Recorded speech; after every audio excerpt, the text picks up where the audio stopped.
अदनान हैदर, बड़ी काम composed, fact based और कॉम्प्रिहेंसिव प्रेस कॉन्फ्रेंस की, काफ़ी तवील प्रेस कॉन्फ्रेंस थी जिसमें तमाम पहलू जो है वो उन्होंने टिक किए हैं, तमाम बॉक्सेस टिक किए हैं। आप क्या कहेंगे इस प्रेस कॉन्फ्रेंस? आपने भी लाजमी तौर पर ये सुनी होगी। देखें, एक तो ना ये हमेशा पोस्ट कॉन्फ्लिक्ट या पोस्ट वार एक, क्योंकि मीडिया का दौर है तो इस तरह की ब्रीफिंग होती हैं, तो ये बड़ी अच्छी उन्होंने कहा, क्योंकि आज एक तो इंटरनेशनल मीडिया पे बहुत चीजें क्लियर हो गई थी। फिर भी सहाफियों के बहुत सारे सवालात होते हैं, क्योंकि हम तो विक्ट्री वाली पोजीशन पे ना, हम हिंदुस्तान की तरह एम्बेरसमेंट पे नहीं हैं। तो दैट्स वाई ये एक बड़ी ब्रीफ और कम्प्रीहेंसिव एक प्रेस कॉन्फ्रेंस थी। तमाम मीडिया के जो मुतवक्के सवालात थे उनके जवाबात के लिए, और लोगों में एक कन्फ्यूजन जो फैलाने की हिंदुस्तान की जानिब से कोशिश की जा रही है, जो कि अभी भी जारी है, ये उसके जवाब देने के लिए एक प्रेस ब्रीफ थी। और मेरे ख्याल में तमाम आपको बता चलें कि एक ब्रीफ और कम्प्रिहेंसिव प्रेस कॉन्फ्रेंस थी। ये तकरीबन 2.5 घंटे तक जारी है। DGISPR लेफ्टिनेंट जनरल अहमद शरीफ चौधरी और उनके साथ पाकिस्तान एयरफोर्स और पाकिस्तान नेवी के अफसरान भी मौजूद थे। और मोस्ट इंपॉर्टेंटली ये बात वाज़ेह की गई है कि मुसल्लह अफ़वाज ने दुश्मन को मुंह तोड़ जवाब देकर आवाम से किया गया वादा निभा दिया है। और साथ ही साथ उन्होंने ये भी बताया कि जंग बंदी की ख्वाहिश जो थी वो भारत की थी, पाकिस्तान ने ऐसी कोई ख्वाहिश का इज़हार नहीं किया था। और जो इंडियन मीडिया की तरफ से प्रोपेगेट किया जा रहा था, जो फॉल्स न्यूज़ फैलाई जा रही थी, और जितने भी क्यासराइयाँ जो थी, जो इब्हाम थे, जो फोक थी, उसको क्लियर किया गया है। तमाम जो सहाफ़ियों के सवाल थे उनको भी क्लियर किया गया है। और जितनी भी जिस तरह से ये ऑपरेशन जो है वो रोल आउट किया गया है उसको डिटेल में और मल्टी मीडिया के ज़रिए भरपूर मैप्स पर समझाते हुए ये बताया गया है कि किस तरह से ये सारा जो ऑपरेशन है उसको मुकम्मल किया गया है। एक बार फिर मैं ज्वाइन किया अदनान हैदर ने। अदनान, अब बात अपनी कंप्लीट कीजिएगा, बीच में टेक्निकल वजूहात की वजह से आपकी बात कट गई थी। अच्छा, मैं सिर्फ ये कह रहा था कि पोस्ट वॉर या पोस्ट कॉन्फ्लिक्ट जो कंफ्यूजन क्रिएट करने की कोशिश की जाती है, हिंदुस्तान को हर फ्रंट पे मार खानी पड़ी है। फिर उसके बाद हुआ ये कि आज सुबह इंटरनेशनल मीडिया ने जिस तरह इस कॉन्फ्लिक्ट पे बात की, पाकिस्तान की एयर कैपेबिलिटीज पे बात की, पाकिस्तान की वार कैपेबिलिटीज पे बात की, तो हिंदुस्तान के लिए बड़ा मुश्किल हो गया है।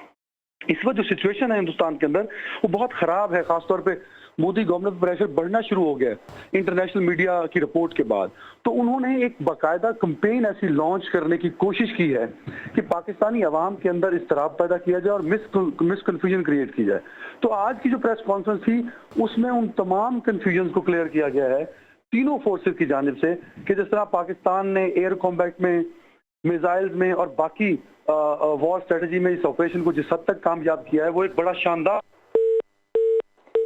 अदनान से दोबारा राब्ता करेंगे। और अदनान हैदर भी यही बात कर रहे थे कि वॉर स्ट्रेटजी जो थी पाकिस्तान की और जिस तरह से ये सारा रोल आउट किया गया है ऑपरेशन, वो इंतहाई जो है वो कामयाब तरीके से रोल आउट किया गया है। और जो प्लानिंग थी पाकिस्तान अफवाज की, मुसल्लह अफवाज की, उस पर प्रॉपरली कॉम्प्रिहेंसिव तरीके से ब्रीफ किया गया है इंटरनेशनल मीडिया को भी, क्योंकि भारत की तरफ से फॉल्स न्यूज़ फैलाई जा रही थी और भारत के जो गोदी मीडिया की जानिब से प्रोपेगेट किया जा रहा था उन तमाम क्यासराइयों को once and for all clear किया गया है। और भरपूर तरीके से ये मौक़िफ़ भी रखा गया है कि पाकिस्तान जो है उसने ये जंग बंदी की दरख्वास्त नहीं की थी, भारत था जिसने ये जंग बंदी की दरख्वास्त की थी। और पाकिस्तान की फोर्सेस ने मेक श्योर किया कि प्रोफेशनल तरीके से ये जो है अटैक अपना लॉन्च किया जाए। किसी सिविलियन को, किसी आबादी को, किसी खातून को, किसी बच्चे को इसमें निशाना नहीं बनाया गया है। तमाम उन जगहों को निशाना बनाया गया है जहाँ से आज़ाद कश्मीर पर जो है फायरिंग की जाती थी।